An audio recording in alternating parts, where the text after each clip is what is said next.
أعوذ بالله من الشيطان الرجيم بسم الله الرحمن الرحيم Assalamu alaikum wa rahmatullahi wa barakatuh à nos chers auditeurs et auditrices. Tout d'abord, on compte, nous excusons pour ce contretemps. C'était un peu les aléas du direct, des petits problèmes techniques. Alhamdulillah, comme vous avez pu voir dans les publications Instagram, aujourd'hui, donc, nous serons avec Arif Tata. Donc, Arif Tata qui va un peu nous présenter le comité funéraire. Donc, tout d'abord, assalamu alaikum wa rahmatullahi wa barakatuh, Arif Tata. Wa alaykum salam wa rahmatullahi wa barakatuh. Comment allez-vous? Et toi? Alhamdulillah, ça va très bien. Rentrons dans le vif du sujet directement. Donc, tout d'abord, Arif Tata, je vais vous demander de vous présenter vous et ensuite de nous dire ce que vous faites, votre mission dans le comité funéraire. أعوذ بالله من الشيطان الرجيم بسم الله الرحمن الرحيم السلام عليكم ورحمة الله وبركاته. Je sais que cet Insta est essentiellement destiné aux jeunes. Néanmoins, je vais peut-être commencer un petit peu en Gujarati avant de parler en français. Donc, Pellatuhum Mehfil Zainabna Pramukh અને તેની કાર્યવાહક કમિટીનો શુક્રગુજાર છું કે તેઓએ મને આ મોકો દીધો છે કોમિતે ફ્યુનેરાઈ ઉપર પ્રેઝન્ટેશન કરવાનું. ઇન્શાલ્લાહ દુઆ કરું છું કે હંમેશા અલ્લાહ સુબ્હાનહુ વ તઆલા મહેફિલે ઝૈનબને અને આપણી બંને પેરિસની જમાતોને તરક્કી આપે અને આપણા હરેકના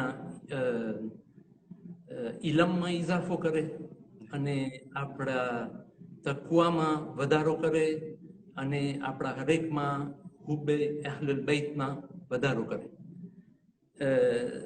Donc, je pense qu'avant de me présenter, je vais parler peut-être 2 petites minutes du comité funérailles. Notre Jamaat a été constitué en 1975. Moi, j'étais présent en France lors de la constitution du Jamaat. Et très peu de temps après, nos aînés se sont tout de suite empressés à mettre en place une structure pour s'occuper de nos défunts. Ils ont fait des efforts exceptionnels.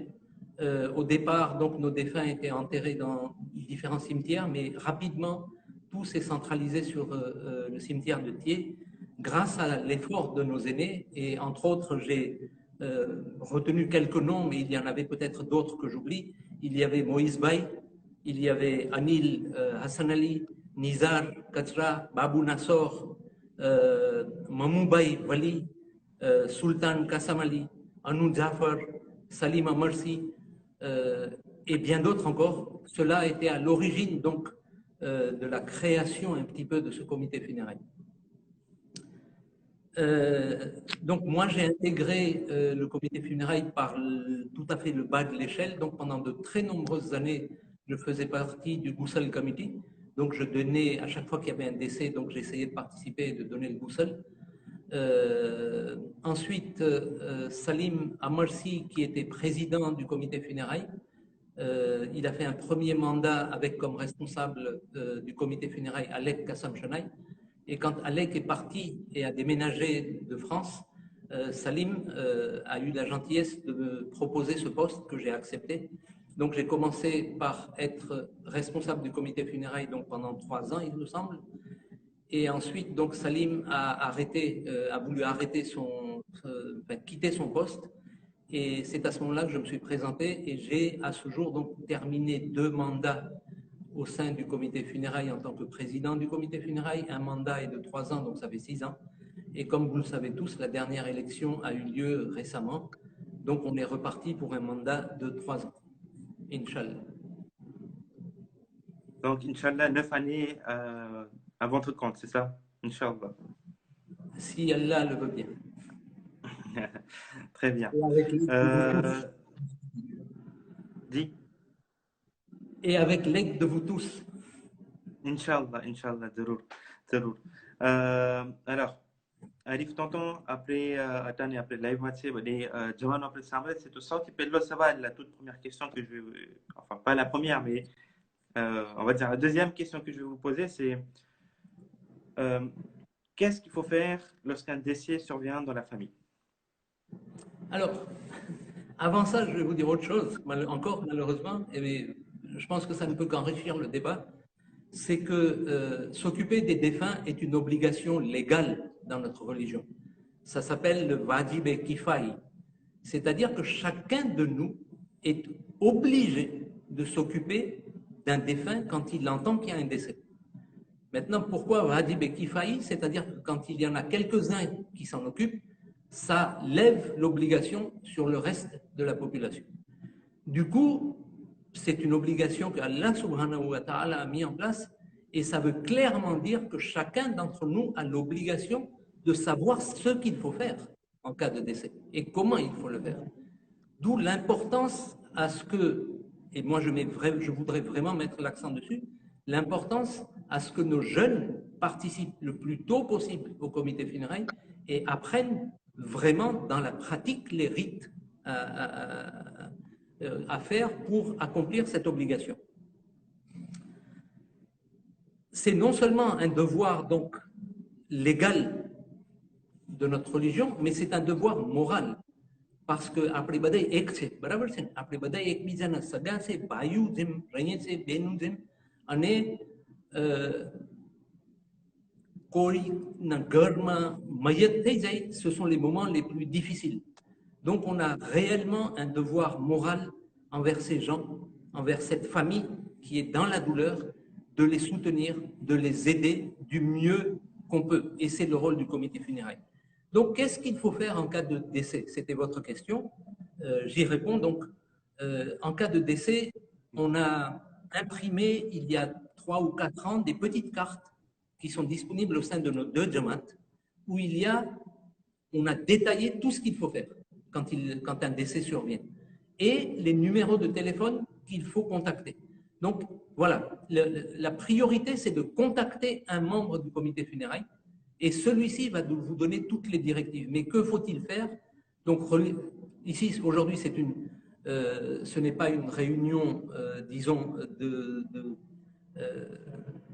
loi religieuse, donc je ne vais pas rentrer dans ce qui est obligatoire dans la religion, mais c'est un peu le côté pratique. Néanmoins, quand on a un décès dans la maison, il faut directement le coucher à ce que la plante de ses pieds soit en face de la Qibla, enlever de lui tout ce qu'il a comme bijoux, comme des bagues, un collier, etc. Si on peut enlever le dentier et il faut immédiatement commencer à prier. La dernière des choses à faire est de pleurer parce que ça ne lui apportera rien.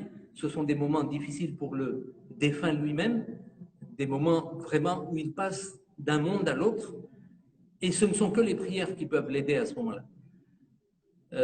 Donc, première chose à faire, donc, c'est cette direction vers la Qibla. Deuxième chose, immédiatement, c'est appeler un membre du comité funéraire. Et troisième chose, c'est regrouper les papiers du défunt. Et au niveau des papiers, on a la liste complète dans cette petite carte que nous avons imprimée. Et entre autres, il y a donc la pièce d'identité du défunt, la pièce d'identité du membre de sa famille qui va s'occuper des démarches administratives, il y a son livret de famille, son acte de naissance. Et ensuite, on essaie, nous, comité funéraire, d'obtenir, avec l'aide de la famille, les documents nécessaires au niveau médical, au niveau, donc les certificats de décès, ensuite les actes de décès, etc. Voilà. D'accord. Alors, merci beaucoup. Vous nous avez donc présenté le protocole à suivre. Est-ce que le protocole est différent si le décès survient à la maison ou à l'hôpital? Non, alors non, tout ce que je vous ai dit, c'est exactement la même chose qu'il faut faire que ce soit à la maison ou à l'hôpital. Après, évidemment, à l'hôpital, il y a peut-être plus de démarches et où on est un peu plus dépendant du personnel hospitalier, du médecin, etc. Mais c'est à peu près le même protocole.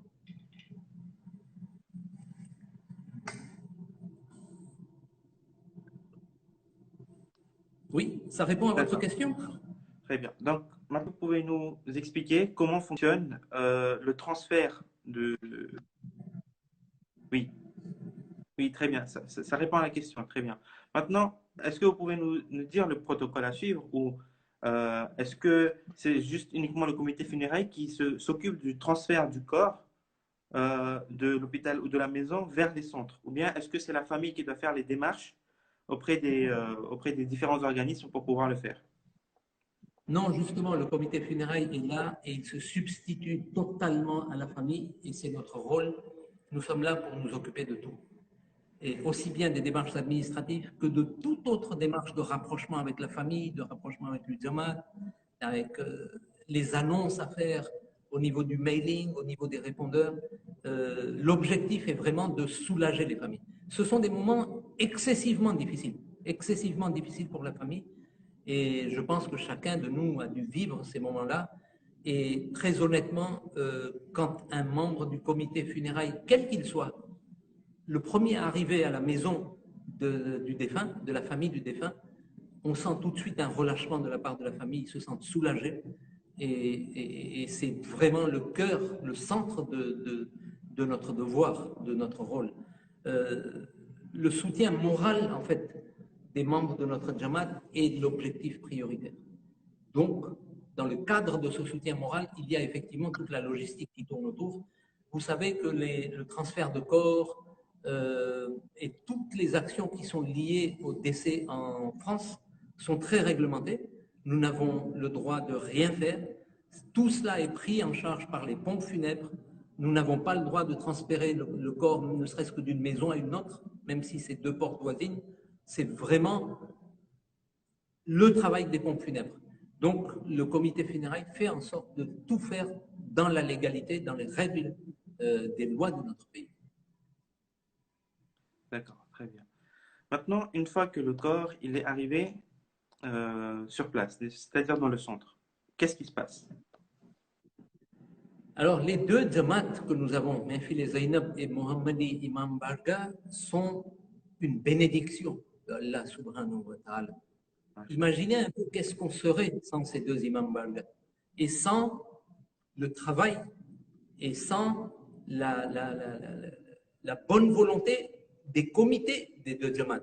Nous avons non seulement les deux présidents, mais tout le comité qui l'entoure sont là au service également des membres de nos deux Jamaat qui sont dans la douleur.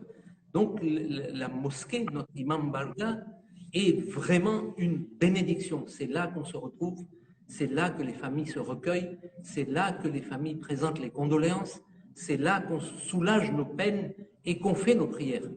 Donc, vraiment, il ne faut jamais oublier de remercier Allah subhanahu wa ta'ala de nous avoir attribué deux superbes centres où vraiment on peut faire ce travail en ayant la paix dans l'âme. Du coup, quand les défunts, je réponds encore maintenant à votre question, quand les défunts arrivent dans les centres, tout est pris en charge par le comité funéraire conjointement avec les comités du Jamaat. Et on essaye de tout organiser pour que les membres de la famille aient le moins de tracas à ce sujet, que leurs autres familles qui sont en ville ou en dehors de la ville, qui les rejoignent, puissent être à leur côté, puissent leur présenter leurs condoléances et qu'on puisse tous prier ensemble au chevet du défunt. D'accord, mashallah. Donc, je vois que c'est vraiment un travail d'accompagnement de comité funéraire, mashallah. Qu'Allah subhanahu wa ta'ala vous récompense pour ce travail qui est de plus et qui est très. Faut que ce soit un travail méticuleux, bien sûr. Alors, au moment du Ghusl Kafan, qu'est-ce qui se passe réellement? Est-ce que la famille peut assister au Ghusl Kafan du membre de la famille qui vient de perdre? Ou bien est-ce que c'est restreint au comité funéraire? Comment est-ce que cela se passe? Alors, le Ghusl Kafan, on a une équipe Ghusl Kafan qui est présente. Donc, on a, à titre d'information, le comité funéraire comporte plus de 70 membres. Vous imaginez un peu? Entre les deux Jamaat, il y a plus de 70 membres qui font partie du comité funéraire. Donc, il y a des membres du Ghusl Kafan, de la veillée, de l'administratif, du soutien aux familles, du soutien social, etc. Donc, effectivement, on va tout de suite mobiliser une équipe Ghusl Kafan, mais bien évidemment, si la famille veut donner le Ghusl, c'est tout à fait leur droit. D'ailleurs, vous devez savoir mieux que moi qu'avant de donner le Ghusl à un défunt, on a l'obligation de demander l'autorisation à sa famille de donner ce Ghusl. Donc, quand on demande cette autorisation, si la famille nomme une ou deux personnes, ou je ne sais, peu importe, des membres de cette famille pour le faire, eh bien, évidemment, on va leur donner la priorité. Je pense qu'il faut rappeler, excusez-moi, je pense qu'il faut rappeler quelques petits points au niveau du comité funéraire afin que tout le monde comprenne bien. Au début donc du comité funéraire, ce qui se passait, c'est que quand on avait un défunt, que ce soit à la maison, à l'hôpital, eh bien les pompes funèbres emmenaient directement les défunts à la morgue. Et c'est à la morgue qu'on donnait le Ghusl, et c'est de la morgue c'est à la morgue qu'on fermait le cercueil, donc c'est à la morgue qu'on faisait le talqin, qu'on faisait le namaz, et ensuite on emmenait directement au cimetière. Et puis à un moment donné, on a commencé à emmener les cercueils fermés à la mosquée. Et on a fait le namaz à la mosquée, mais le cercueil était déjà fermé.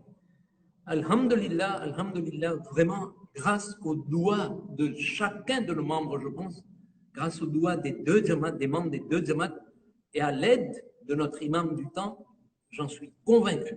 Nous avons aujourd'hui obtenu l'autorisation d'emmener les défunts dans nos centres.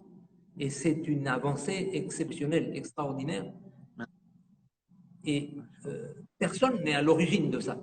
Ce sont les prières de chacun et c'est l'aide de notre imam qui nous a donné cette autorisation. Je me souviens encore, le jour où on a eu cette autorisation, les premières personnes à qui j'ai annoncé que j'avais obtenu cette autorisation de la part de la préfecture, eh bien, j'ai vu des personnes pleurer. Elles avaient les larmes aux yeux. Et je me souviens aussi encore que la première défunte à avoir bénéficié de ce Ghusl Kafan à la mosquée, c'était Nanima, c'est-à-dire la belle-mère de Anoun Jafar. Ensuite, la deuxième vraie avancée qu'on a eue, c'est, comme vous le savez, la possibilité d'acheter des concessions qui sont juste juxtaposées au carré de Thiers que nous avons aujourd'hui. Parce que sinon, eh bien, nos défunts auraient été à un autre endroit, peut-être à Thiers même, mais pas aussi proche. Là, on a, alhamdulillah, là aussi, c'est grâce aux prières de chacun et à l'aide de notre imam qu'on a eu cette autorisation de commencer à acheter, et on a commencé à acheter donc des concessions qui sont juste à côté de notre premier carré. Et vous avez vu par vous-même ces 2-3 dernières années le nombre de décès auxquels on a dû faire face.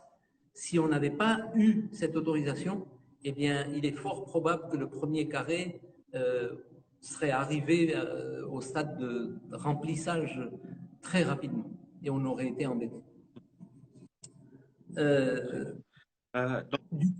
Donc, ce service qu'on rend maintenant, pas seulement le comité funéraire, mais les deux Jamaat également, aux familles des défunts, est digne de vraiment. C'est un réel honneur pour nous de servir ces familles. Et je vais vous dire une chose, ce sont les moments les plus difficiles pour une famille, comme je vous l'ai dit. Et très honnêtement, quand ils nous voient, quand on les réconforte, quand on les soulage de toute la démarche, ils se sentent vraiment apaisés et ils sentent qu'ils peuvent se consacrer aux prières auprès de leurs défunts. Et sachez une chose, il vous reste redevable, et j'en ai l'expérience, il vous reste redevable jusqu'à la fin de leur vie. À chaque fois qu'ils vous voient, ils vous remercient pour ce que vous avez fait. Ça veut dire que ça les touche au plus profond. D'ailleurs, j'étais en train de penser à un post Instagram que Mehfil Zainab a mis très récemment. Je vais essayer de le retrouver 2 secondes, hein, juste 2 petites secondes. Je crois que c'est important. Mehfil Zainab l'avait publié, voilà. L'avait publié, je crois, il y a quelques jours, je l'ai lu, et c'est marqué, l'imam Hussein alayhi salam dit, la personne la plus généreuse est celle qui offre son aide à ceux qui ne s'attendent pas à ce qu'elle les aide. Imaginez un jeune qui fait partie de notre comité veillé. La famille est là, à côté du défunt le soir. Elle sait qu'elle va dormir à côté du défunt.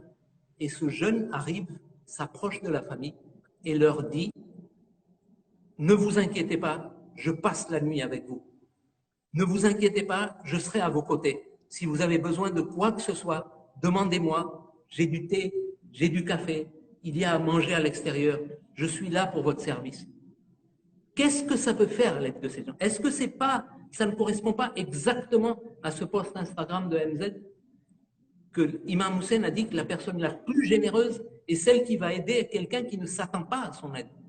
Vous vous rendez compte du bénéfice que chacun peut avoir en travaillant ainsi au service de nos membres? Masya Allah. Apa budi jika penama apa sabio jikam kari rahyat sa comité funéraire ma hakikat ma lokovakan des patriotes, ils sont dignes de louange, mashallah. Alors, la question qui se pose, c'est que si aujourd'hui, par exemple, un jeune, que ce soit une fille ou un garçon, veut intégrer le comité funéraire, comment cela se passe? Alors, je pense que le jeune, enfin, oui, oui. Excusez-moi, je vous ai coupé, allez-y, continuez. Non. Enfin, que doit faire le jeune, enfin, fille ou garçon, si possible, veut intégrer dans le comité funéraire? Alors, je pense que l'objectif même de ce live Instagram est de mobiliser les jeunes. Comme je vous l'ai dit, les élections ont eu lieu, je pense, au mois de juillet, et nous sommes en train de constituer la nouvelle équipe du prochain comité funéraire. Et comme je vous l'ai dit également, il y a plus de 70 personnes au sein de ce comité. Moi, je fais appel aux jeunes et je lance vraiment un appel et je compte sur eux. Il faut intégrer ce comité dès maintenant, quel que soit votre âge. C'est, comme je vous l'ai dit au début, une obligation légale de savoir qu'est-ce qu'il faut faire. Et Wadi Bekifaï, ça ne veut pas dire savoir donner le ghusl, pas du tout. Wadi Bekifaï, de s'occuper d'un défunt, c'est de A à Z, c'est-à-dire depuis son décès jusqu'à ses démarches administratives, jusqu'au ghusl, jusqu'à la veillée, jusqu'à ce que ce défunt arrive à sa demeure finale au cimetière. Donc tout ce qui est entre ces deux moments, entre le décès et l'enterrement, et même après l'enterrement, parce qu'on s'occupe des semelles, on s'occupe des monuments, ça fait partie de s'occuper du défunt. Du coup, tout ce travail est vadibé kifaï, donc obligation légale pour chacun. Chacun a le devoir de le savoir. Donc moi, j'ouvre très grandes les portes du comité funéraire pour les jeunes et je compte vraiment sur vous pour que vous intégriez. Alors, les jeunes, quel poste ils pourraient occuper? Eh bien, tous les postes, sans exception. Au niveau administratif, nous avons une équipe dans le bureau de 7 ou 8 personnes. Nous sommes prêts à former des jeunes pour qu'ils apprennent aussi ce côté administratif. Au niveau du Ghusl Kafan, bien évidemment, on attend à ce que les jeunes intègrent le comité Ghusl Kafan. Il y a bien sûr des personnes qui ont l'expérience, qui savent le faire parfaitement, qui seront toujours présentes, mais on voudrait qu'au moins 1 ou 2 jeunes à chaque Ghusl soient là et apprennent comment le faire. Il faut préparer la relève. Aujourd'hui, ces personnes ont déjà un certain âge. Jusqu'à quel âge ils pourront faire? Jusqu'à quel âge ils auront la force de porter les maillettes? C'est pas facile. Donc, il faut que les jeunes s'intègrent et on est prêt à leur apprendre. Et je vais donner la directive formelle aux responsables de Ghusl Kafan de former les jeunes. Autre pôle très important, c'est le pôle veillé. Là, j'attends. Je voudrais, franchement, mon souhait est que ce pôle soit constitué à 90% de jeunes. Parce que c'est le travail du jeune d'être là. Des personnes de mon âge, c'est vrai qu'on peut le faire. Mais c'est vrai que pour rattraper une nuit où on a mal dormi, on a plus de mal qu'un jeune. On va peut-être mettre 2 ou 3 jours pour récupérer. Un jeune, le lendemain, il va dormir, c'est bon, il sera en forme. Du coup, on a vraiment besoin. Et d'ailleurs, je tiens à souligner que Hassim fait partie du comité funérailles, il est responsable veillé et il fait un travail extraordinaire. Ça, je peux vous le garantir. Donc, du coup, au niveau de la veillée, c'est quoi? C'est tout simplement entourer la famille, être à côté d'eux, leur servir. Et sachez une chose, faire partie du comité veillé, c'est très important ce que je vais dire. Donc, vraiment, je compte sur votre attention. Faire partie du comité veillé ne veut pas dire veiller toute la nuit. Absolument pas. On met au service des gens des matelas, des couettes, des oreillers et tout ce qu'il faut pour dormir. Veiller, ça veut dire ne pas laisser le défunt seul. Et on reste à la mosquée à côté de la famille et on dort tous.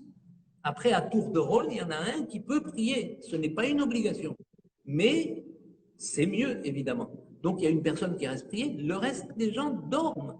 Et vous aussi, en tant que membre du comité veillé, vous allez dormir. Mais au moins, la famille sait que vous êtes là. Et s'ils ont besoin de quelque chose, ils vont vous réveiller. Donc, il ne s'agit pas de veiller toute la nuit. Mais c'est une présence. C'est de veiller le corps. C'est d'être là. Ne pas laisser le défunt seul. Et pour nous, ne pas laisser la famille seule. Donc vraiment, je compte sur vous, garçons et filles d'ailleurs, pour intégrer ce pôle qui est essentiel. Après, on a d'autres postes comme le soutien aux familles, donc chez eux, s'ils ont des besoins particuliers, s'ils ont besoin de rapprochement avec la famille. Un soutien administratif, s'ils ont des papiers à faire, se rapprocher peut-être du notaire, ou alors de la sécurité sociale, ou des caisses de retraite. Et ensuite, un soutien, on va mettre un pôle d'un soutien social. C'est-à-dire qu'on va maintenant, à partir de ce comité, nommer au minimum 2 personnes, voire plus si on peut, qui puissent épauler les familles, parce qu'on est dans un pays exceptionnel où toutes les personnes en difficulté sont aidées. Et les personnes, même si elles ne sont pas en difficulté, sont aidées par ce pays dans lequel on vit. Donc, on a des droits. Souvent, quand quelqu'un décède, eh bien, la sécurité sociale aide financièrement, ou votre mutuelle va vous aider financièrement, ou votre assurance va vous aider. Donc, on va nommer des personnes qui vont vous aider à faire ces démarches afin de récolter cet argent. Car, comme vous le savez, le comité funérailles inhume les défunts normalement à ses frais et grâce aux cotisations que les membres payent. Mais comme vous l'imaginez, les cotisations ne couvriront jamais à elles seules le nombre de défunts. On a une douzaine, entre 12 et 15 défunts par an, ce qui coûte très cher. Les cotisations ne rapportent pas autant. Donc, si on peut récolter cet argent, ça couvrira les frais du comité funérailles. Et si la famille est dans le besoin, eh bien, ça va les aider. Après le décès du défunt, ça va les aider financièrement, l'un ou l'autre. Donc, beaucoup de pôles où les jeunes peuvent nous aider, peuvent nous épauler. Et le bureau du comité funérailles sera normalement nommé le 16 septembre. Nous avons une réunion du bureau. Et c'est à ce moment-là qu'on va nommer tous les responsables de pôle. Donc, bien évidemment, on a eu des responsables de pôle hyper efficaces, très motivés, qui se sont donnés à fond. Et la majeure partie d'entre eux seront reconduits à leur poste. C'est évident. Mais on va officialiser cela, Inch'Allah, d'ici le talisman, pour toute l'équipe. Donc, je voudrais vraiment que les jeunes se rapprochent de nous et qu'on puisse les intégrer le plus rapidement possible dans ce comité. Alors, aujourd'hui, donc, ils peuvent m'appeler à n'importe quel moment et ils peuvent appeler Zakira Ben ou lui envoyer un message qui est la secrétaire du comité funérailles. Et vous aurez tous connaissance des membres du bureau du comité funérailles eh bien, dans la semaine. Et donc, après, vous pourrez vous rapprocher de n'importe lequel de ces membres et nous dire vos souhaits et vous intégrerez le comité avec grand plaisir. Très bien. Donc là, je viens de recevoir une question qui dit que, enfin, la personne elle pose comme question que si on intègre le comité funérailles, est-ce que ça incombe, est-ce qu'on a l'obligation d'être présent à tous les décès? Donc tous les décès qui surviennent de la communauté, est-ce qu'on doit être présent à tous les décès donc? Écoutez, je vais vous donner un exemple très simple. Le comité veillé femmes à Bagneux, il doit y avoir 25 personnes. Je vous ai dit, on a 12 décès par an. Eh bien, si on se met à 2, et c'est mieux, si les jeunes viennent, ça serait bien qu'ils fassent ces veillées à 2, comme ça ils ne sont pas seuls, il y a un ami, enfin ils s'entendent à 2, donc ils se tiennent compagnie. Donc voilà, il y a 12 décès. Chacun prend les décès à tour de rôle. S'il y a 24 personnes dans ce groupe, eh bien, vous aurez à venir à veiller une fois par an. Aussi simple que ça. Alors, moi, ce que je fais, c'est que je nomme le responsable du comité veillé. Ensuite, c'est lui qui va faire son équipe et c'est eux qui vont organiser ce planning. Comme quoi, voilà, le premier décès, c'est un tel qui prend en main. Le deuxième, c'est celui-là. Soit il fait un planning comme cela, soit au fil de l'eau, dès qu'il y a un décès, eh bien, on a un groupe Instagram, un groupe WhatsApp où le responsable met un message comme quoi, voilà, il y a un décès qui est disponible. Il suffit qu'il y ait 2 volontaires et puis c'est bon. Donc s'il y en a 24 et que chacun se dévoue une fois par an, eh bien c'est bon, le compte est fait. Donc non, vous n'avez pas à venir à chaque décès. Et évidemment, le responsable, lui, a le devoir d'être là, présent autant que possible. Et d'ailleurs, ce n'est pas qu'un responsable actuellement. Comité veillé homme de Bagneux, je crois qu'ils sont 3, si je ne me trompe pas. Donc ils sont 3. Donc l'un des 3 a le devoir d'être là juste pour mettre l'organisation en place. C'est-à-dire, il y a un Majalis de Sadri, il est présent, il regarde si les gens de son équipe qui doivent veiller là le soir sont bien là. Ensuite, ce qui se passe, c'est qu'on gonfle les matelas qu'on a, on met les couettes, on prépare les lits pour la famille du défunt, et le responsable peut rentrer, il n'y a aucun souci, si son équipe prend en charge.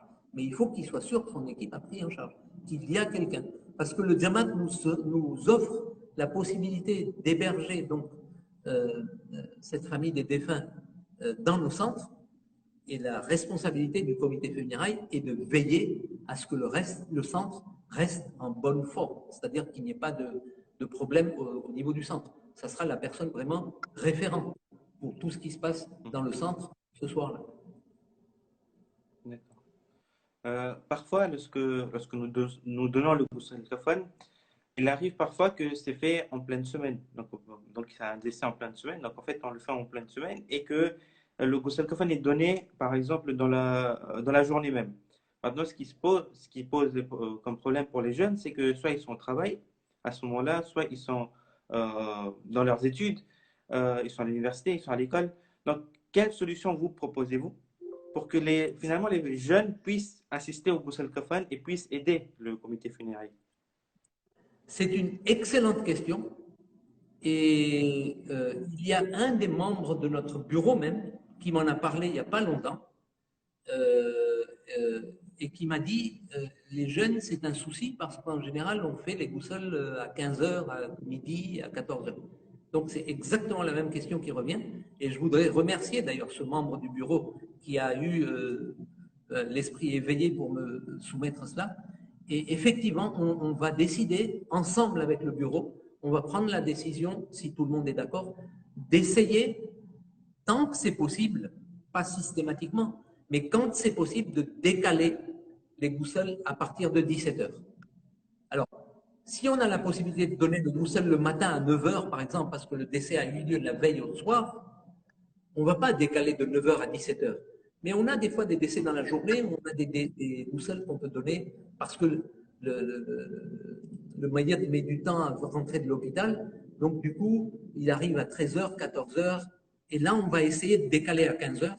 Si on a des participants jeunes, je dis bien, si on a des participants jeunes qui sont bloqués par leur emploi du temps et qui voudraient participer, avec grand plaisir. On va mettre ça en place, mais je ne peux pas vous le confirmer aujourd'hui parce que vraiment, je voudrais prendre la décision en accord avec les membres de mon bureau. D'accord, très bien. Et donc, la même question se pose finalement pour le comité veillé. C'est-à-dire que le jeune, le lendemain, il doit aller travailler, par exemple, ou il doit aller à l'université, à l'école.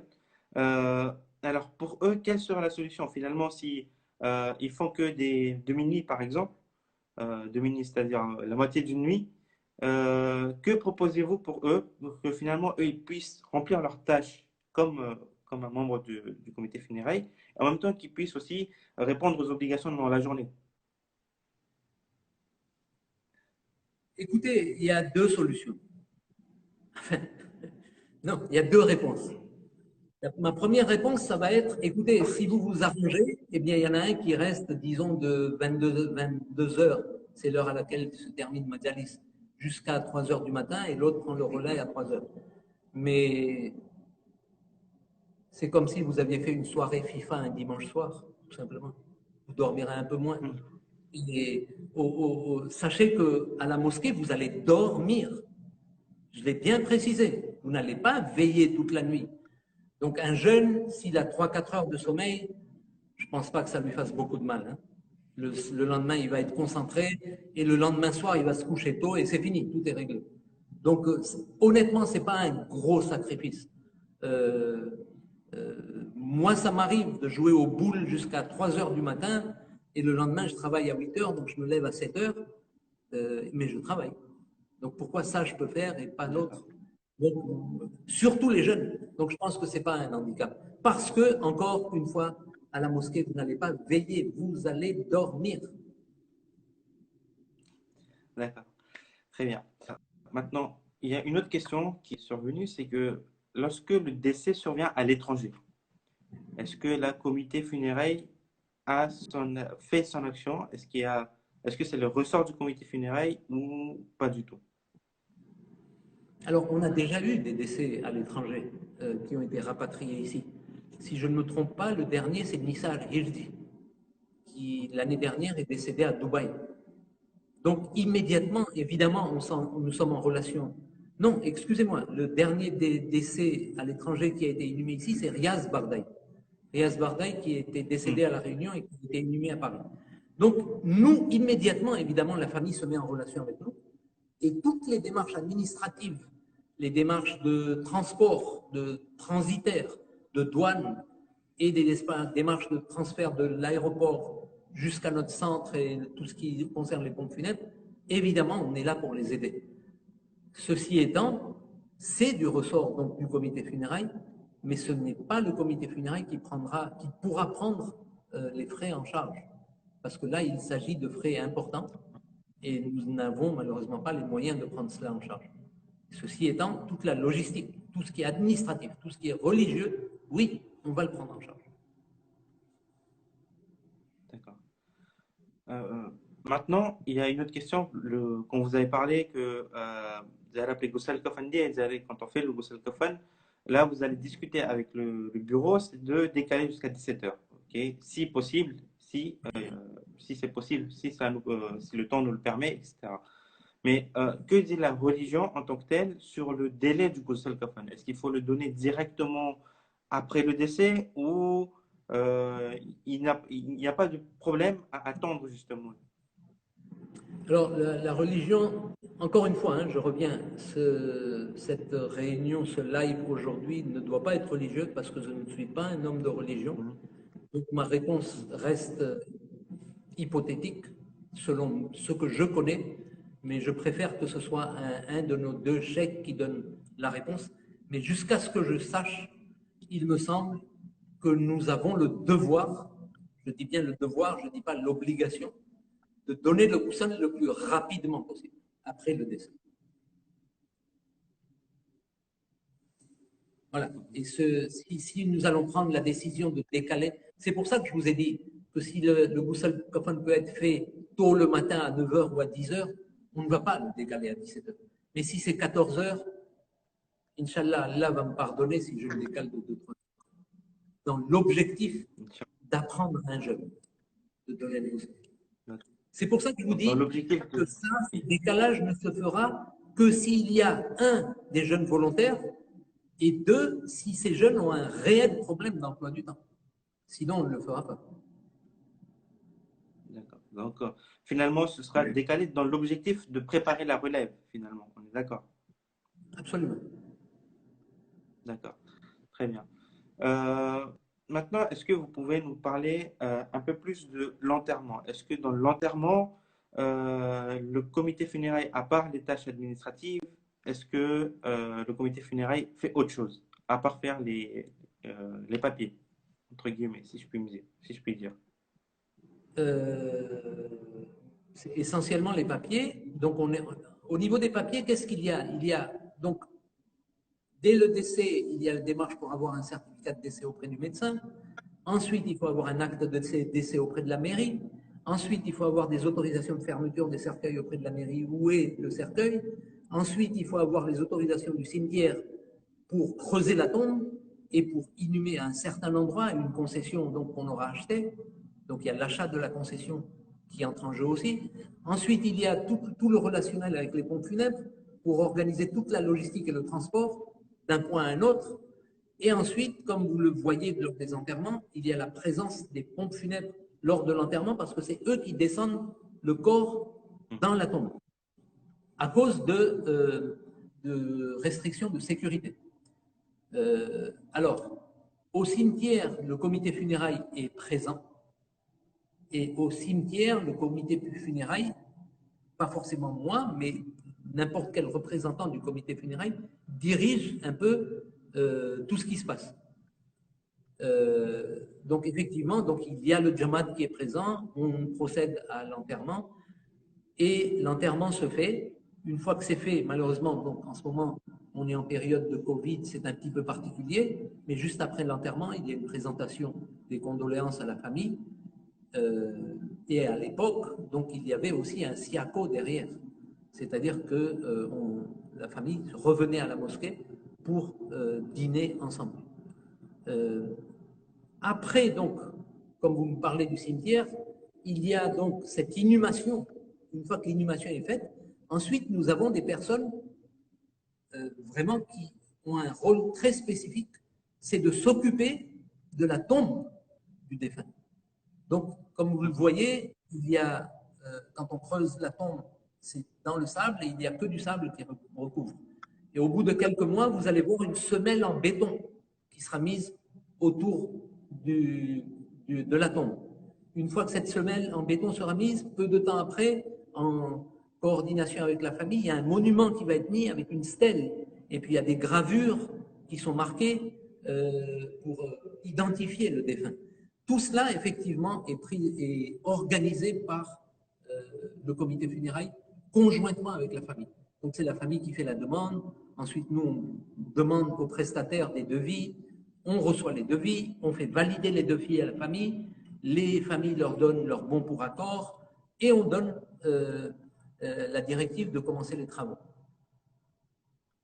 Donc, il y a tout un travail post-décès. Okay. D'accord. Donc, est-ce que là, vous pouvez me donner une estimation donc, des frais engendrés pour du décès jusqu'à l'enterrement du défunt? Vous êtes assis, vous êtes global. debout. Vous êtes assis, vous n'êtes pas debout. Oui. Bon. Alors, un décès nous coûte environ 7 500 € environ. Alors, ça regroupe tout.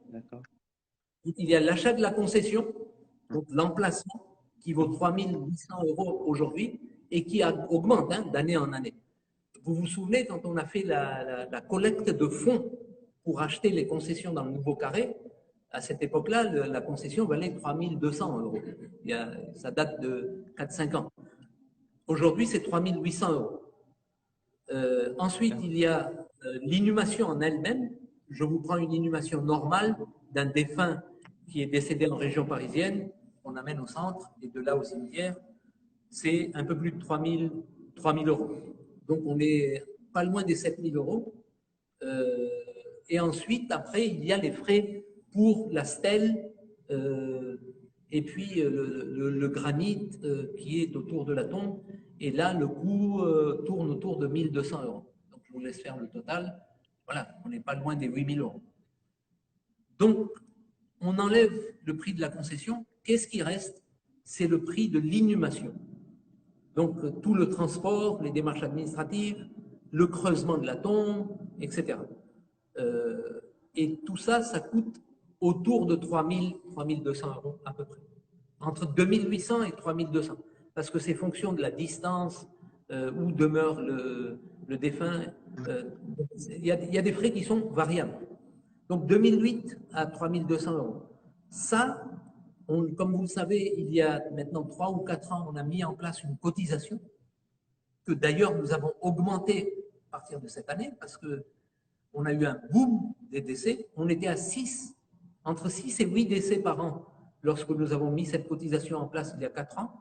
Aujourd'hui, on est entre 12 et 15, donc ça a doublé. Et du coup, les 5 € de cotisation qu'on avait mis en place ne sont plus du tout suffisants. Il nous faut plus. Alors, on a amené cette cotisation à 10 €, mais même à 10 €, faites le calcul.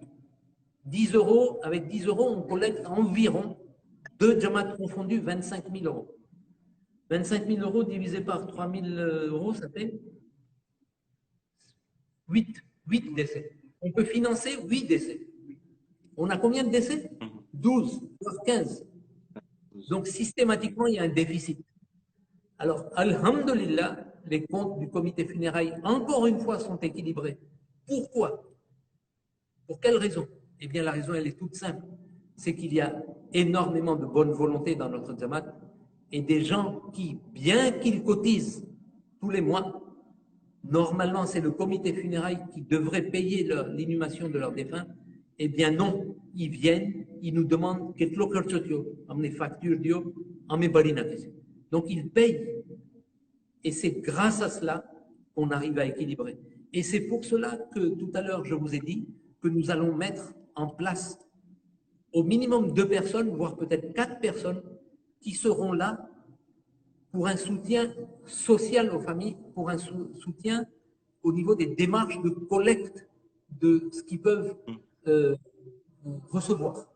Donc, soit de la Sécu, soit de la mutuelle, soit des assurances, parce qu'avec cet argent, on pourra justement combler, d'une part, le déficit du comité funéraire, et d'autre part, venir en aide aux familles qui, des fois, la disparition d'un défunt, ils deviennent dans le besoin.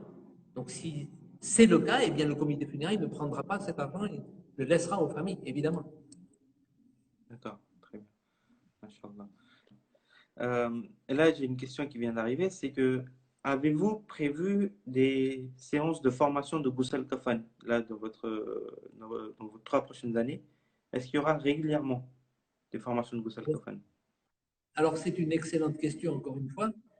On en a fait une, mais malheureusement, il y a bien longtemps. Prions tous que ce Covid disparaisse définitivement pour qu'on puisse refaire. Et on avait fait une formation avec Cheikh Moïse, une formation au Ghusl Kafan, mais qui était destinée aux membres du comité funéraire. Parce qu'imaginez, membres du comité funéraire, il y avait déjà 70 personnes. Donc, certains étaient avec leurs conjoints, donc il y avait une présence de 100 personnes qu'il fallait former. Donc, ce sont des formations vraiment pratiques. Donc, vraiment, on donne le Ghusl, on montre exactement comment ça se passe, on met dans un vrai cercueil, etc. Du coup, s'il y a tout le Jamaat, je pense que ce n'est pas trop bénéfique. Ce serait bien de le faire par groupe d'une 50aine ou d'une 100aine de personnes. Je me souviens même que Cheikh Hasnen avait fait une formation également il y a, avant cela, donc il y a bien longtemps, au sein même du Jamaat. Et là, pendant le Covid, comme vous le savez, nous avions vraiment un problème de comorbidité au niveau de la contagion de ce virus. Du coup, on avait défendu aux personnes d'un certain âge, de plus de 60 ans, de donner le Ghusl. Et si vous vous souvenez bien, on avait fait appel aux jeunes. Et on avait dit aux jeunes, quels sont les jeunes volontaires qui sont prêts à donner un Ghusl en ayant porté les EPI, c'est-à-dire toutes les combinaisons et toutes les protections individuelles avec la combinaison, le masque, les lunettes, etc., les chaussons, pour se protéger du Covid. Et on a eu, machallah, beaucoup de jeunes qui sont venus. Et là également, donc, Cheikh Hasnen avait, par vidéo, fait une formation à l'attention de ces jeunes volontaires, comment porter ces EPI, donc les combinaisons, et comment donner le Ghusl avec ces EPI, et ensuite comment retirer ces EPI en évitant au maximum d'attraper ce virus. Du coup, sachez que nous avons, donc le comité funéraire a investi une grosse somme dans ces EPI. Ce sont des combinaisons qui coûtent cher et qu'on utilise encore aujourd'hui lorsqu'on a un Ghusl à donner. L'objectif étant de protéger vraiment nos membres qui donnent le Ghusl. Est-ce que ces combinaisons EPI que vous dites, est-ce que c'est aussi les membres du comité funéraire, est-ce qu'ils le portent également pour un défunt qui n'était pas décédé du Covid? Oui. Alors, je ne suis pas présent à tous les Ghusl Kafan. J'entends des bruits qui courent comme quoi certains ne le portent pas. il y a un nouveau comité qui va être nommé, qui sera un peu plus dur. Et les gens qui ne vont pas le porter, on va les marginaliser. Mais oui, même quand il n'y a pas le Covid, en ce moment, il vaut mieux se protéger. Il vaut mieux prévenir que guérir. Pour quelle raison prendre des risques? Il n'y a pas de raison. Et le comité funéraire a investi dans les combinaisons.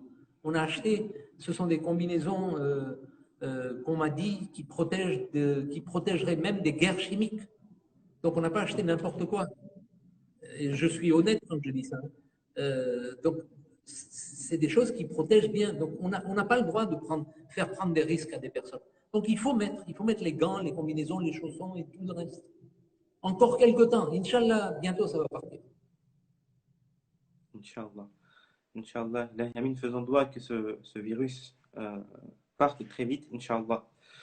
Est-ce que vous avez un conseil à donner à un jeune, par exemple, qui hésite à rentrer dans le comité funéraire ou bien qui est rentré, mais finalement qui a peur du défunt, enfin de voir un corps inerte devant lui, ou bien de veiller avec le défunt, en fait. Est-ce que vous avez un conseil à donner à ce jeune? Et la première chose que je vais lui dire, c'est de relire la citation de Imam Hussein, alayhi salam. Premier point. La deuxième chose que je vais dire, c'est qu'il ne sera pas seul. La troisième chose que je vais lui dire, c'est qu'il fera face à ce moment un jour ou l'autre de sa vie. Et quand ça arrivera à l'un de ses proches, ça sera encore plus dur.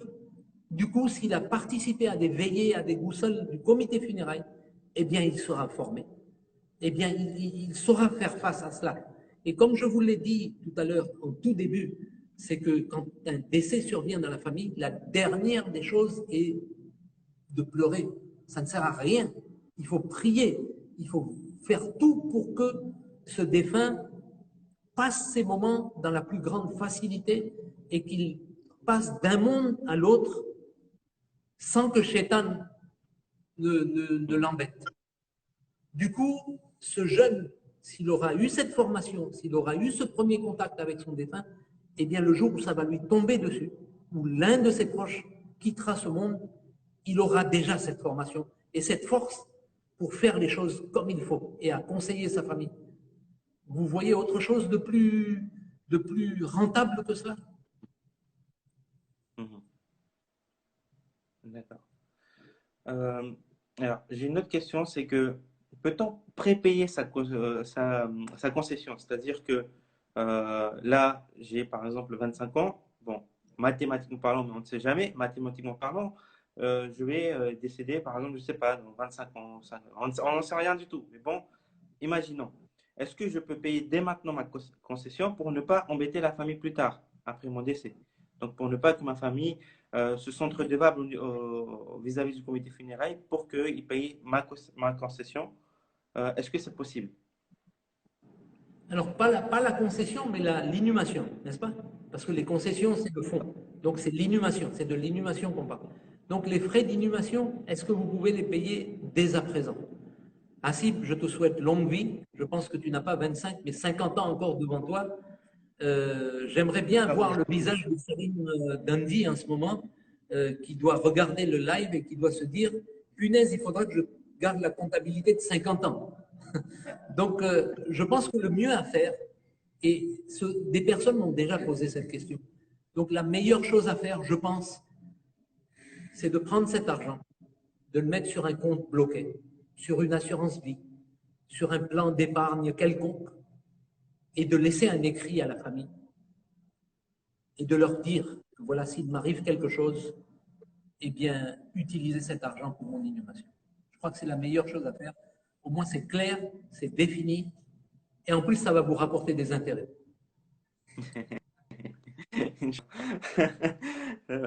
D'accord.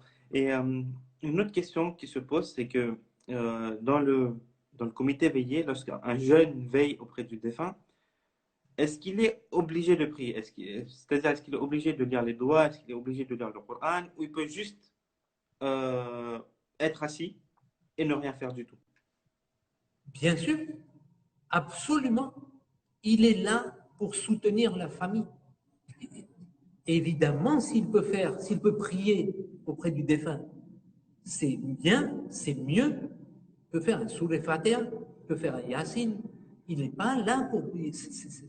Non, non, il n'est pas du tout là pour prier toute la nuit. Il doit être un soutien moral pour la famille. Voilà. Il faut que la famille puisse se recueillir auprès de son défunt et lui doit être là pour soutenir la famille. Donc, s'il est là et qu'il ne fait rien, il n'y a aucun problème.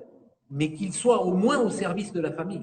Il ne faut pas qu'il soit là pour déguster les cafés et les croissants, évidemment. Mais c'est pour les distribuer auprès de la famille et pour en prendre aussi pour lui, évidemment. Mais voilà, c'est une forme de solidarité envers nos membres, tout simplement. On est tous frères et sœurs. Et encore une fois, je répète, ce sont des moments excessivement difficiles.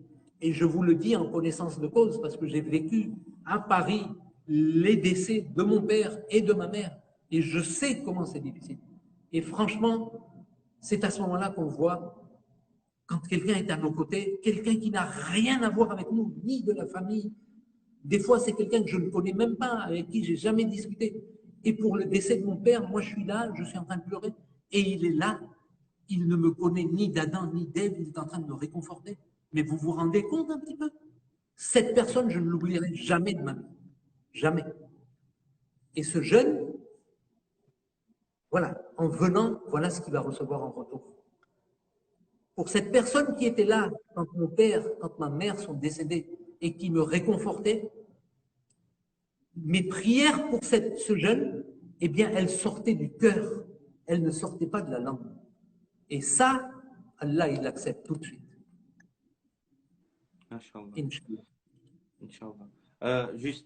J'ai oublié de préciser durant tout le live à nos téléspectateurs que si vous avez des questions, vous pouvez bien sûr les poser par message au 06 63 53 94 50. Je répète, 06 63 53 94 50. Si vous avez une quelconque question sur le sujet d'aujourd'hui qui est le comité funéraire en général. Alors, une autre question. Excuse-moi, hein, juste un pôle que je n'ai pas défini, que j'ai complètement oublié, c'est, vous savez très bien qu'il y a des majalis tous les premiers dimanches du mois au cimetière de Thiers. Et donc, nous avons au sein du comité funéraire également des responsables de ce majalis, c'est-à-dire qui sont responsables de choisir un récitateur, un alim ou un cheikh pour qu'il fasse le majalis et d'avoir son accord. D'avoir quelqu'un qui récite le Yassine ou sous les moules ou n'importe quelle sourate, quelqu'un qui fasse un marsiya. Donc ils organisent, ils mettent tout cela en place. Je pense que mon rôle à moi est juste de donner des directives et de nommer ces responsables. Et alhamdulillah, nous avons actuellement des responsables au sein du comité funéraire qui sont fantastiques parce qu'effectivement, ils gèrent, ils créent leur équipe, ils forment leur équipe, ils se relayent et ils gèrent ce qu'ils ont à faire. Du coup, malheureusement, dimanche dernier, je n'avais pas pu être au cimetière et c'était un des rares dimanches où je n'ai pas pu assister parce que j'étais pris professionnellement. Mais on m'a dit qu'il y avait plus de 130 personnes au cimetière de Thiers. Vous vous rendez compte? C'est énorme. Donc, alhamdulillah, nos membres sont attachés à nos défunts. Et combien de fois Cheikh Hasnen et Cheikh Moïse ont dit dans leur majalis l'importance de se rendre au cimetière, les bénéfices qu'on en tire en se rendant là-bas et les cadeaux qu'on fait à nos défunts en leur rendant visite. Donc ça aussi, c'est un pôle important où les jeunes peuvent participer. Là, il y a une question, c'est que peut-on faire un don au comité funéraire? Et si oui, comment le faire? Eh bien, le trésorier du comité funéraire, c'est Salim Dandi. Bien évidemment, on doit faire des dons au comité funéraire. C'est une nécessité. Malheureusement, je vous le dis comme ça, mais je l'ai expliqué. C'est qu'on ne boucle pas nos budgets. Il y a toujours plus de défunts que d'entrées de cotisation. Du coup, on est tout le temps dans le rouge. Et évidemment, ce sont ces dons-là qui nous sauvent. L'année dernière, vous savez, on était dans le rouge les trois quarts de l'année étaient passés, on était à 11 000 euros négatifs l'année dernière. Un des membres du comité funéraire, du bureau du comité funéraire, est allé voir son ami qui venait de Madagascar. Ils se sont rencontrés et il lui en a parlé. Eh bien, le lendemain, Salim Dandi a reçu un chèque de 11 000 euros. D'accord? Et c'est ça qui nous a sauvés. Donc, oui, on a besoin de dons. Alors, nous, comité funérailles, conjointement avec les deux présidents de Jamaat, avons fixé la cotisation à 10 euros. C'est un accord tripartite entre les deux présidents et le président du comité funérailles, avec l'ensemble du bureau du comité funérailles. C'est un accord qui a été fait. On a fixé à 10 euros parce qu'on sait que c'est difficile pour tout le monde, surtout en ce moment. On est dans une crise un petit peu sanitaire, économique, c'est pas facile pour les gens. Donc on ne peut pas se permettre de mettre une mensualité trop élevée. Du coup, on l'a fixé à 10 euros, mais ces 10 euros ne suffisent pas, évidemment. Donc, alhamdoulilah, on a de généreuses personnes qui sont là. Donc oui, il faut faire des dons. Et le comité funéraire en a vraiment besoin. Et il faut dans ce cas-là donc contacter Salim Dandi, qui est le trésorier du comité funéraire. D'accord, très bien. Il y a une autre question, c'est que il y a des gens qui ont remarqué lorsqu'on enterre, avant de fermer le cercueil, comment dire, comment expliquer cela, c'est que sur la joue du défunt, en fait, on met un petit peu de sable dans le coffin. Est-ce que vous pouvez expliquer cette pratique? Parce que cette pratique, il me semble, ne se fait pas à Madagascar et ne se fait pas non plus à La Réunion. Alors, est-ce que vous pouvez expliquer cette pratique? Pourquoi fait-on cela à Paris? Alors, aussi bien à Madagascar qu'à La Réunion, on enterre les défunts à même le sol. Donc, on ne met pas dans des cercueils. Et notre religion nous demande d'enterrer les défunts directement à même le sol, sans cercueil. Malheureusement, encore une fois, on est dans un pays où il y a des lois, des règles. Nous avons l'obligation ici d'enterrer dans des cercueils pour des problèmes sanitaires, tout simplement. Et nous respectons cette loi. Mais étant donné donc que nous ne sommes pas à même le sol, eh bien, on fait ce qu'on peut. C'est-à-dire qu'on prend de la terre et on met sous la tête du défunt jusqu'à sa joue, parce qu'un défunt, quand il est enterré, eh bien, il a la tête légèrement tournée et son côté droit est en direction de la Qibla. Donc sa tête est légèrement tournée et on doit confectionner, en fait, avec la terre, un oreiller pour lui qui vient sur sa joue. Et c'est ce qu'on simule, en fait, dans nos cercueils. D'accord. Est-ce que pendant cette crise sanitaire, le comité funéraire a-t-il eu l'occasion de donner un ghusl kafan à un défunt qui était mort du Covid?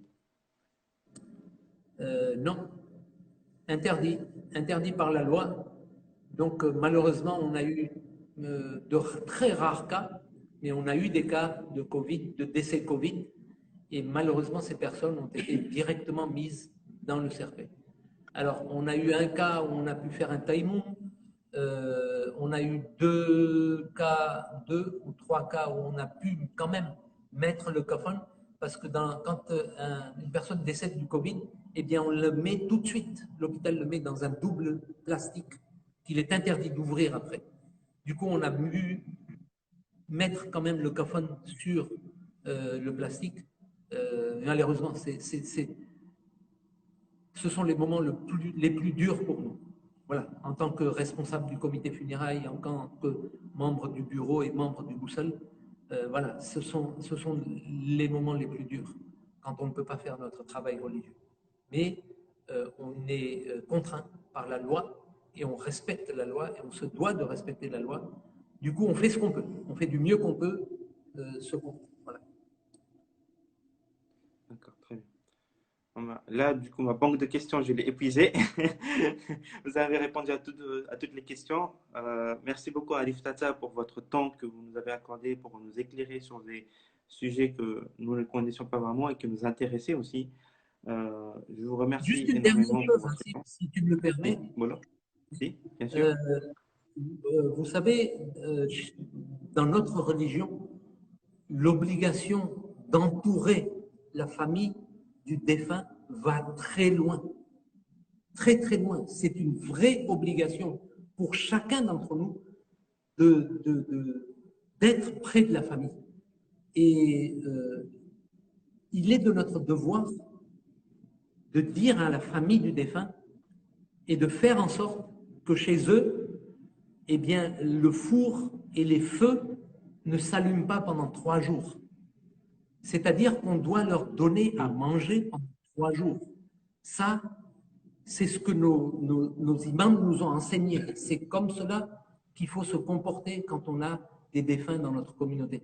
Malheureusement, effectivement, on vit dans un pays où cela est difficile à faire. Néanmoins, je pense que nous allons le mettre en place. Nous allons faire quelque chose lors de ce mandat, et c'est vraiment mon souhait, pour que, d'une manière ou d'une autre, on arrive quand même à aider un peu plus ces familles qui sont dans la douleur pour qu'elle ait au moins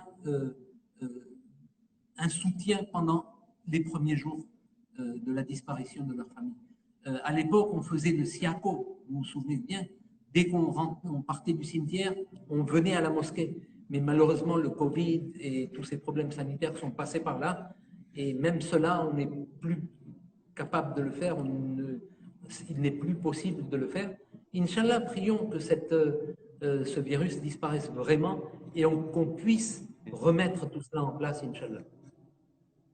Inch'Allah. Alors, j'ai une dernière question, si vous me le permettez. Bien sûr. Oui. Alors, comment ça se passe pour les entretiens des tombes? Parce qu'on a eu des fois des annonces au site ou par mail qui nous demandent, par exemple, de venir pour aider 1 ou 2 fois dans l'année, d'aider pour entretenir les tombes. Alors, comment est-ce que cela se passe-t-il? Est-ce que le comité funéraire s'occupe d'entretenir les tombes ou c'est à chaque famille de faire pour ses proches? Comment est-ce que cela se passe? Alors, tous les ans, comme vous le savez, en été, on fait appel à tout le Jamaat, aux 2 Jamaat, pour venir à Thiers et pour enlever les mauvaises herbes et nettoyer les tombes. À l'époque, il y a 5-6 ans, on pouvait mettre un désherbant. Donc, ce qui se passait, c'est qu'on fixait une date d'entretien des tombes. 1 semaine, 2 semaines avant, quelques membres du comité allaient et mettaient le désherbant sur toutes les tombes. Du coup, quand on allait faire le nettoyage, l'arrachage des mauvaises herbes était très facile. Maintenant, pour la protection de la nature, il est interdit d'utiliser des désherbants, des produits chimiques au sein même du cimetière de Thiers. Du coup, on ne peut plus en mettre. Et comme vous avez certainement, vous participez à ce nettoyage, donc vous avez dû remarquer que c'est de plus en plus difficile d'arracher les mauvaises herbes. Du coup, il fallait choisir une solution pour que celles-ci ne poussent pas ou poussent en moindre quantité. Ça, c'est une chose. Le deuxième point très important, c'est que notre devoir en tant que responsable du comité funéraire, le premier de notre devoir est de protéger notre communauté et de veiller à ce que notre communauté soit sauvegardée. Et on était en période de Covid cette année. Donc, on s'est dit, si on fait appel aux jeunes, aux Jamaat et qui viennent ici, on peut faire un cluster. En travaillant sur les tombes, beaucoup vont enlever le masque parce qu'on transpire, il fait chaud, c'est pas facile. Du coup, cette année, exceptionnellement, nous avons sous-traité. C'est-à-dire que nous avons payé une société qui est venue là-bas et nous avons fait une démarche un peu particulière. Ça nous a coûté pas mal d'argent, mais en contrepartie, encore une fois, il y a eu d'excellents donateurs et je pense que le compte est à peu près équilibré. Il doit manquer 1 000 ou 2 000 euros dans le budget, mais on a à peu près comblé les frais. Mais on a payé cher une entreprise qui a fait un excellent travail. C'est-à-dire qu'on a décaissé les tombes d'environ une dizaine de centimètres, on les a creusées, on a enlevé la terre, on a mis une couche de géotextile pour que l'eau rentre à l'intérieur. La terre respire, mais les herbes ne poussent pas. Du coup, on a mis une couche de géotextile et dessus, on a mis 10 cm de sable. Du coup, une chose très importante, aujourd'hui, si vous allez au cimetière, vous allez voir que ça paraît uniforme et c'est très beau à regarder. Néanmoins, Vous savez, la nature, elle combat, elle peut faire face à tout. Aujourd'hui, s'il nous arrive quelque chose, eh bien, on va trouver le moyen de survivre. De la même manière, les mauvaises herbes vont toujours trouver un chemin pour sortir de là. D'accord? Donc là, si vous y allez, vous allez voir qu'autour de la tombe, la nature fait bien les choses. Des mauvaises herbes vont pousser. Alors c'est très simple. Tous les gens qui vont prier sur les tombes de leurs défunts, je leur demande, s'il vous plaît, si vous voyez des mauvaises herbes pousser sur les tombes de vos défunts, il ne doit pas y en avoir beaucoup. Arrachez-les tout de suite. Arrachez-les et comme ça la tombe va être propre et ça va moins repousser. Parce que si on les laisse pousser, eh bien on va se retrouver au même point de départ. Et quand vous avez arraché les mauvaises herbes de la tombe de votre défunt, si dans la tombe de droite ou de gauche ou d'un peu plus loin, vous voyez la même chose, s'il vous plaît, soyons solidaires, enlevez aussi les mauvaises herbes des tombes d'à côté. Je pense que si tout le monde le fait, eh bien, on n'aura plus de travaux à faire, on n'aura plus de problèmes de mauvaises herbes et notre cimetière aura cet aspect qu'il a aujourd'hui, qui est un aspect vraiment apaisant pour chacun quand on se rend là-bas. Inch'Allah. Encore une fois, merci beaucoup à vous de nous avoir donné ce temps et donc de répondre à nos questions. Inch'Allah, qu'Allah subhanahu wa ta'ala vous facilite et vous donne la réussite dans cette mission dans laquelle vous êtes déjà depuis 6 ans et bientôt là, donc plus 3 ans, donc depuis 9, donc bientôt 9 ans. Inch'Allah ta'ala. Qu'Allah subhanahu wa ta'ala accepte tous nos doigts, Inch'Allah. Qu'il fasse que ce virus, cette maladie, soit très vite éradiquée de cette terre et qu'Allah subhanahu wa ta'ala fasse que notre deuxième imam, Imam Mahdi Ajalullah ta'ala Farajul Sharif, réapparaisse et que Allah subhanahu wa ta'ala hâte sa réapparition, Inch'Allah. Avez-vous une dernière chose à rajouter à l'Iftata? Alors, je voudrais vraiment vous remercier pour cet entretien. J'espère qu'il aura été bénéfique aux jeunes surtout.